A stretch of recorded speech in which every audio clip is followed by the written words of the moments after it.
Amen. Ce, ce matin, pour ceux qui n'étaient pas là, on parlait d'une doctrine dans la parole de Dieu, un enseignement, celui de l'adoption. L'adoption, nous sommes simplement en recevant Jésus-Christ, en manifestant la foi en Jésus-Christ, des fils et des filles de Dieu. Et dans cette continuité cet après-midi, j'aimerais parler d'une parabole que nous, les chrétiens, nous avons l'habitude de lire, que nous aimons lire. C'est celle qu'on appelle parabole dite du fils prodigue. J'aimerais qu'on puisse ouvrir la parole de Dieu dans le livre de Luc au chapitre 15 et à partir du verset 11 et lire simplement cette parabole qui parle euh, facilement de ce que Dieu voudrait faire peut-être cet après-midi dans la vie de quelqu'un et faire passer peut-être quelqu'un de la mort à la vie, le ramener tout simplement vers lui et en faire son fils. Il dit encore, un homme avait deux fils. Le plus jeune dit à son père, mon père, donne-moi la part de bien qui doit me revenir. Et le père leur partagea son bien. Peu de jours après, le plus jeune fils, ayant tout ramassé, partit pour un pays éloigné, où il dissipa son bien en vivant dans la débauche. Lorsqu'il eut tout dépensé, une grande famine survint dans ce pays et il commença à se trouver dans le besoin. Il alla se mettre au service d'un des habitants du pays qui l'envoya dans ses champs pour garder les pourceaux. Il aurait bien voulu se rassasier des carouges que mangeaient les pourceaux, mais personne ne lui en donnait. Étant rentré en lui-même, il dit, combien de mercenaires chez mon père ont du pain en abondance. Et moi, je meurs de faim. Je me lèverai, j'irai vers mon père et je lui dirai, mon père, j'ai péché contre le ciel et contre toi. Je ne suis plus digne d'être appelé ton fils. Traite-moi comme l'un de tes mercenaires.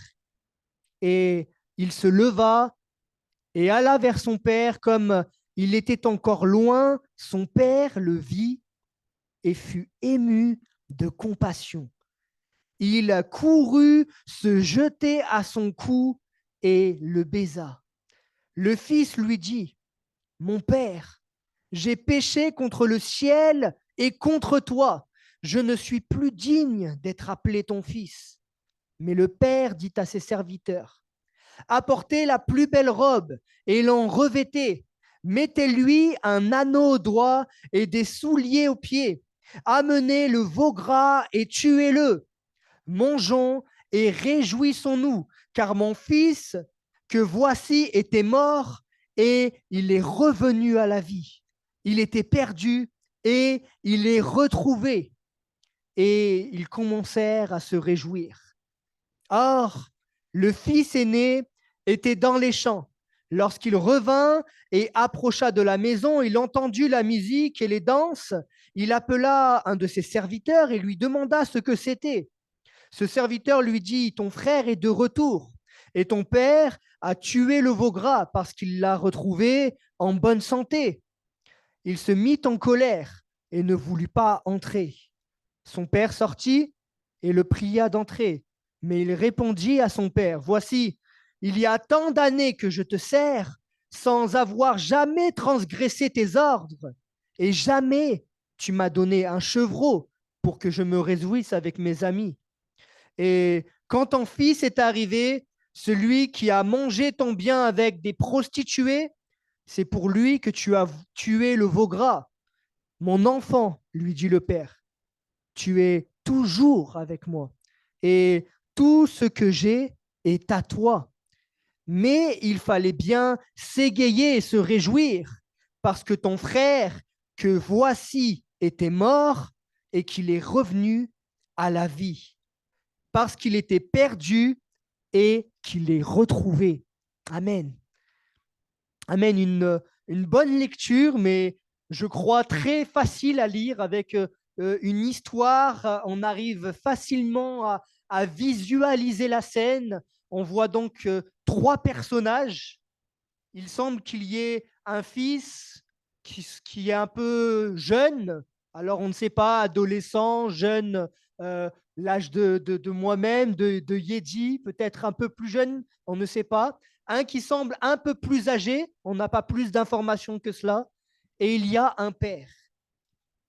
Et une situation qui, dès le départ, semble bancale dans cette relation familiale, alors non du père, mais le fils. Le fils semble, pour une situation non dite dans le texte, vouloir s'émanciper de, comment dire, l'autorité de son père, semble vouloir quitter le domicile familial et prendre avec lui l'héritage. Ce qui est étonnant, c'est que l'héritage, très généralement, on va l'obtenir suite au décès du père, suite au décès d'un proche. Et là, le fils demande à son papa, je veux mon bien, mon héritage. Pendant que tu es vivant, que tu es là, que je suis tous les jours avec toi, je veux maintenant ton héritage et partir, me défaire de ton autorité, quitter le domicile familial et user comme je voudrais des biens que tu m'auras confiés. Il y a là une situation particulière où le fils est quand même attiré vers quelque chose de spécial, attiré vers, il me semble, le mal. Et plus tard dans le passage, l'autre fils révélera qu'il est parti dans la débauche, qu'il a consommé la globalité de son argent dans les prostituées. Il est allé en fait dans les plaisirs de ce monde, ceux qui l'attiraient sur le moment même. Et il a dilapidé l'ensemble de cet héritage. Je regarde à cette parabole qui est bien plus qu'une parole au sujet d'un fils et de son père, mais qui nous parle de réalité céleste et donc de l'homme, de l'être humain en général avec Dieu, le rapport qu'il peut avoir avec lui. Et je réalise que la Bible déclare que nous sommes des pécheurs et que nous sommes attirés constamment vers le mal par définition, ayant hérité de cette nature pécheresse. Lui, de son côté, c'était la débauche, les prostituées, utiliser toutes sortes d'argent qu'on pourrait mettre à profit pour de meilleures choses et l'utiliser à des fins pernicieuses, dangereuses.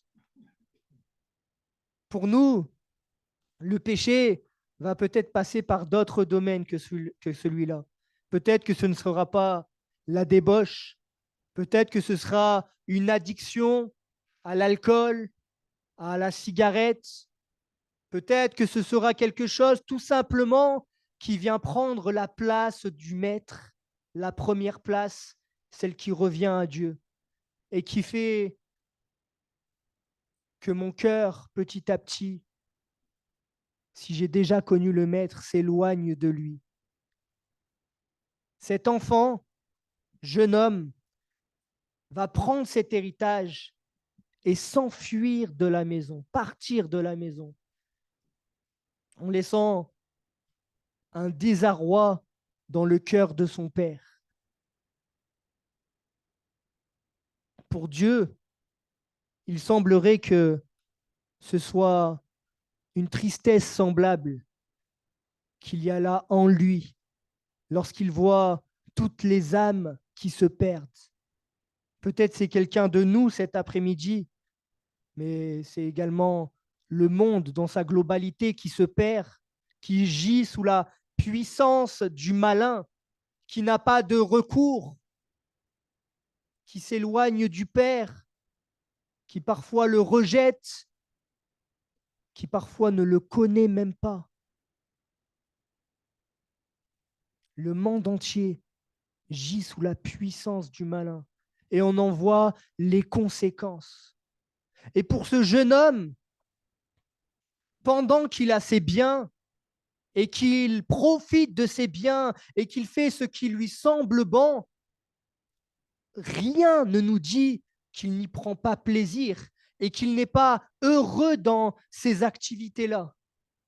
Il profite simplement de la vie, croyant qu'il est le chef de sa vie, qu'il peut faire ce qui lui semble bon, parce que c'est à lui de faire ses choix finalement et qu'il n'y a pas de conséquences. Mais lorsqu'advient la difficulté, l'adversité, la famine survenant sur le pays, c'est là qu'il se rend compte qu'il a mal agi, qu'il a dilapidé ses biens pour des choses futiles, éphémères, des choses de néant. Et il va se rendre compte de qui est son Père véritablement. Cet après-midi, si l'on pouvait se mettre à la place de ce fils prodigue et cette fois nous rendre compte de qui est véritablement Dieu, alors nous pourrions faire comme ce fils prodigue et rentrer au-dedans de nous-mêmes. Ce fils prodigue, il va faire une introspection. Lorsqu'il va être au plus bas dans sa vie, le texte nous raconte que tellement il va être dans la difficulté financière, pourtant il était, on pourrait dire presque riche, hein, il avait eu un héritage. Il va se retrouver au plus mal, forcé de s'occuper des porcs, alors que dans sa culture, c'est quelque chose de sale. Tu ne peux pas t'approcher d'un pourceau comme cela, c'est quelque chose de souillé, d'impur. Il va devoir être humilié pour comprendre. Lorsqu'il sera au plus bas, il n'aura pas le choix. C'est difficile d'admettre que, en tant qu'être humain, on doit parfois en arriver là. On doit parfois en arriver là et se dire, je suis au plus bas maintenant, qu'est-ce qu'il me reste comme solution? Parce que lorsque tout va bien, il y a souvent beaucoup d'amis, il y a souvent beaucoup de possibilités. J'ai eu l'occasion de voir cela dans d'autres contextes, celui de la maladie par exemple. Quand tu es à l'hôpital, qui est-ce qui vient te voir et tu te rends compte que les amis ne sont pas si nombreux que cela finalement.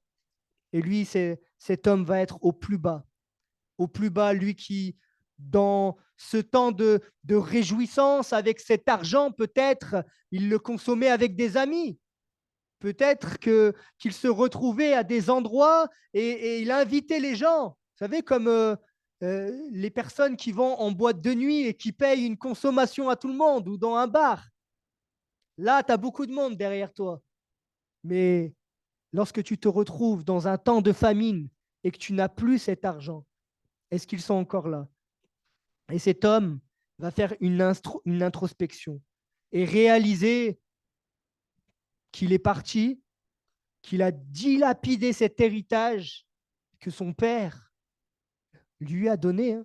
Il aurait pu très certainement lui refuser cet héritage, mais il lui a laissé comme un bon pédagogue. Il voulait qu'il tire des enseignements. Il n'était pas à contraindre son fils, reste dans la maison à tout prix, même si tu n'en as pas envie, etc. Il lui a laissé faire ses expériences, voir peut-être comment il réagirait, parce que le texte nous dit que cet argent, finalement, a été reversé aux deux. Il y a celui qui est resté à la maison et puis celui qui est parti. Il va réagir et prendre conscience qu'auprès du Père, il avait tout ce dont il avait besoin. Pendant qu'il est là et qu'il envie même les cochons qui mangent ces mets qui sont peu enviables, tellement il n'a rien, il se met à envier des animaux et il va se rappeler comme s'il avait une image, se rappelant de tout ce qu'il avait auprès du Père, se rappelant que même auprès du Père, il y avait des hommes, des serviteurs qui avaient de quoi se nourrir, de quoi se vêtir, de quoi se loger, et que finalement, à cette heure-ci, ils étaient mieux lotis que le Fils. Il va regretter amèrement ce qu'il a fait. Et si vous comprenez l'image de notre relation avec Dieu, c'est comme si ce fils se repentait, demandait pardon à Dieu pour ses mauvais agissements. Il va prendre une décision qui va l'amener à un mouvement, à une action. Il ne va pas rester à élever les cochons, il aurait pu rester dans son entêtement et se dire, puisque je suis parti, je reste dans ma position. Je vais travailler jusqu'à me refaire en travaillant à élever les cochons, puis j'aurai à nouveau de l'argent, et puis je ne peux plus revenir dans la maison du Père. C'est trop tard, c'est fini. Mais il n'a pas été entêté. Il est retourné dans la maison du Père. Et pendant qu'il allait sur le chemin du retour à la maison, il se répétait ce message. Je vais lui dire cela. J'ai péché contre le ciel et contre toi. Je ne suis pas digne d'être appelé ton fils. Je ne suis pas digne d'être appelé ton fils. Mais dites-moi, qui est-ce qui est digne d'être appelé fils ou fille de Dieu? Personne n'en est digne. Tous ont péché et sont privés de la présence glorieuse de Dieu. Il n'y en a pas un seul qui fasse le bien. Le cœur de l'homme est comme un buisson d'épines. Et ça, Dieu le Père en est conscient. Il va retourner vers le Père. Et peut-être que lorsqu'il était en chemin, il appréhendait, je pense, il appréhendait la réaction du Père. Est-ce qu'il va me rejeter quand j'irai là-bas? Est-ce qu'il m'attend même après tout ce que j'ai fait? Après, on pourrait dire tout le péché que j'ai commis. Et ce que je trouve magnifique dans cette histoire, c'est que le Père, il attend avec amour, avec bienveillance cet enfant-là. Et ce n'est pas seulement qu'il l'attend, mais dès qu'il l'aperçoit au loin, il va au devant, il prend les devants et il s'approche de lui pour lui montrer, mon fils, tu as désiré revenir vers moi, alors moi j'avance vers toi, je suis ton père, je n'ai pas arrêté de t'aimer, je n'ai pas arrêté de penser à toi. Cette passion que le père a, il l'a gardé, il l'a entretenu. Le Père n'est pas, comment dire, arrêté par une déception, comme nous, on pourrait en avoir des hommes.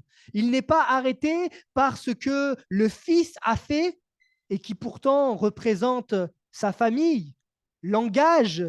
Voilà, regarde, c'est ça ton Fils qui a accompli cette chose-là. Il n'est pas arrêté par ce que les hommes pourraient penser.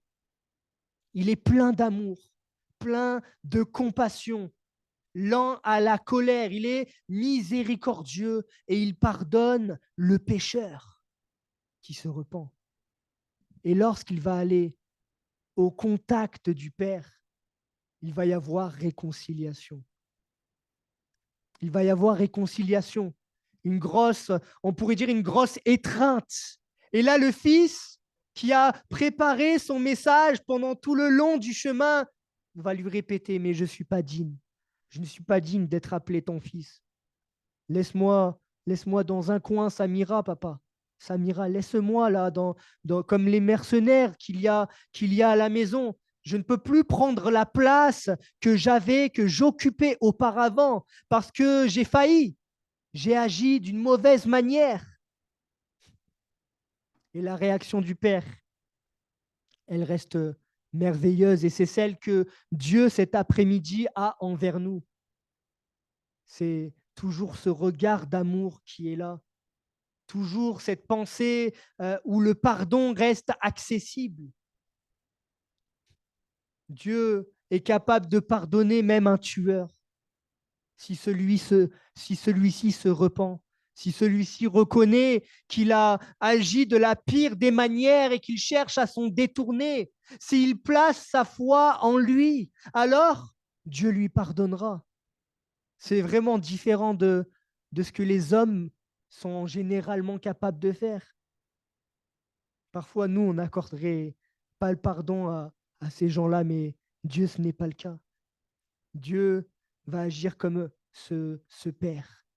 Il va prendre son enfant, il va appeler ses serviteurs, il va dire, mais c'est bon, regardez comme finalement il est sale, lui qui a élevé les pourceaux, lui qui a des habits qui ne sont plus, comment dire, propres à entrer dans ma maison. Revêtez-le. Mettez-lui une nouvelle tunique. Mettez-lui tout ce qu'il est nécessaire pour entrer dans ma maison, qu'il soit à nouveau blanc comme la neige, purifié du péché, lavé de toute souillure. Mettez cet anneau à son doigt, cette alliance qui est faite avec moi. Oui, mon enfant, tu es mon enfant et je t'aime. Il va en fait le réhabiliter, le remettre à la place qu'il avait auparavant.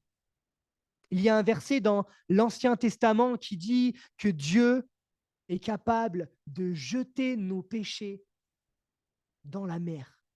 Il oublie nos péchés. Voilà ce que va faire le Père. Il y a bien entendu le fils, celui qui est toujours resté à la maison, qui ne comprend pas cette situation. Pourquoi tant de joie pour cet enfant qui n'a fait que de décevoir son père finalement? Il est confus de la situation. Moi, je suis resté à la maison tout le temps, j'ai toujours fait ce que tu voulais, papa, je n'ai pas failli dans ce qu'on attend d'un enfant, et tu n'as jamais fait cela pour moi, tu n'as jamais fait tuer le veau gras, tu n'as jamais fait ça, tu m'as jamais invité avec tous mes amis pour ce temps de réjouissance. Il ne va pas comprendre parce qu'il n'est peut-être pas prêt à comprendre. Ce serait l'objet d'une autre prédication.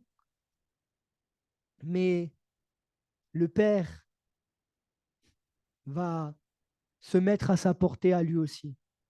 Peut-être que toi aussi, il y a des situations que tu ne comprends pas dans ta vie, et Dieu est capable de se mettre à ta portée. Il va aller le voir, cet enfant qui ne comprend pas la situation, et va lui expliquer. Il va lui dire, toi, tu es toujours avec moi. Et tout ce que j'ai est à toi. Cet enfant, il est au bénéfice de la proximité d'avec Dieu, si on va jusqu'au bout de la parabole. Il a accès à tout ce que Dieu lui donne. Il est béni par Dieu. Il va lui dire, là, c'est particulier. Il fallait bien s'égayer, se réjouir, parce que ton frère que voici était mort et il est revenu à la vie, parce qu'il était perdu et qu'il est retrouvé. Voilà ce que Jésus est venu accomplir.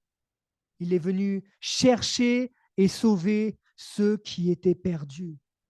Et pour ne pas être trop long cet après-midi, j'aimerais conclure en te rappelant que cette parabole du Fils prodigue, c'est ce que Dieu veut faire avec ceux qui ne connaissent pas le Seigneur, mais également avec ceux qui ont quitté la main de Dieu pour un moment. À nous qui sommes chrétiens, combien de personnes nous connaissons qui ont fréquenté les églises, qui ont lâché la main de Dieu, qui ont été déçus par quelconque situation, qui ont rencontré une épreuve et dans cette épreuve, la tentation et se sont éloignés de Dieu. Mais la main de Dieu est toujours là. Et il est comme ce père qui attend du coin de la maison, qui scrute l'horizon pour savoir, mais quand est-ce que reviendra mon enfant? Si cet après-midi, tu te retrouvais dans cette parabole du fils prodigue, si toi aussi tu as lâché la main de Dieu, ou si tu ne l'as pas connu d'ailleurs et tu te rends compte qu'il y a plus qu'un créateur, mais un père qui doit se révéler à toi, alors j'aimerais, pendant qu'on a les yeux fermés, nous inviter à entrer en relation avec Dieu, en communion avec Dieu par la prière. Et ce que tu veux dire à Dieu, dis-le par tes propres mots et confie-toi à lui sur la vie que tu mènes actuellement.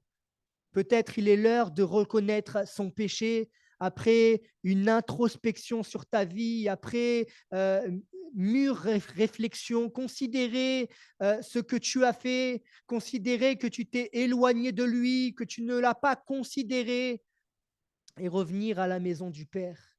Il n'est pas trop tard pour se réconcilier avec Dieu. Il n'est pas trop tard pour faire la paix avec Dieu. Il n'est pas trop tard pour revenir à la maison. Alors pendant qu'on a les yeux fermés, s'il y a quelqu'un qui se sent concerné, n'hésite pas à t'adresser à lui et je vais prier. Seigneur, je te remercie pour, Seigneur, cette parabole qui nous parle, Seigneur Dieu, de cette réconciliation, de cette restauration de relations, Seigneur, du fait que tu as réhabilité, Seigneur Dieu, cet enfant dans la parabole, Seigneur. Nous croyons, Seigneur, que cette parabole nous parle de la relation qu'un homme et une femme peuvent entretenir avec toi. Nous croyons, Seigneur, qu'il est possible, Seigneur Dieu, de recevoir ton pardon, d'être réconcilié à nouveau avec toi, entretenir, Seigneur Dieu, une pleine relation, une pleine communion. Viens bénir, Seigneur, cet après-midi, celui qui te cherche, Seigneur, celui qui pense t'avoir déçu, celui qui se sent indigne, souillé à cause du péché, péché parfois fait consciemment. Seigneur, je te demande, Seigneur, s'il te plaît, de venir au contact de cette personne, de la bénir, de parler à son cœur. Seigneur, tu es capable, Seigneur, de réhabiliter, de nous mettre, Seigneur Dieu, cet habit blanc, celui, Seigneur Dieu, que tu, Seigneur, veux faire, Seigneur Dieu, dans nos vies, lorsque tu opères ce miracle, Seigneur, de la nouvelle naissance. Seigneur, tu veux laver notre tunique, enlever le péché qu'il y a en nous, Seigneur Dieu, nous rendre saints, semblables à Christ, Seigneur. Merci parce que, Seigneur, nous sommes tes enfants, fils et filles, Seigneur Dieu, et nous sommes au bénéfice, comme celui qui a toujours été dans cette maison. Seigneur, nous sommes au bénéfice de tes bienfaits. Seigneur, nous avons le Père pour partage, l'Esprit de Dieu qui nous a été donné, Seigneur, pour, Seigneur, être conduit dans toute la vérité. Seigneur, merci encore pour cet après-midi où, je le crois, tu as parlé à un ou à des cœurs, Seigneur. Que ton nom soit béni, Jésus. Amen.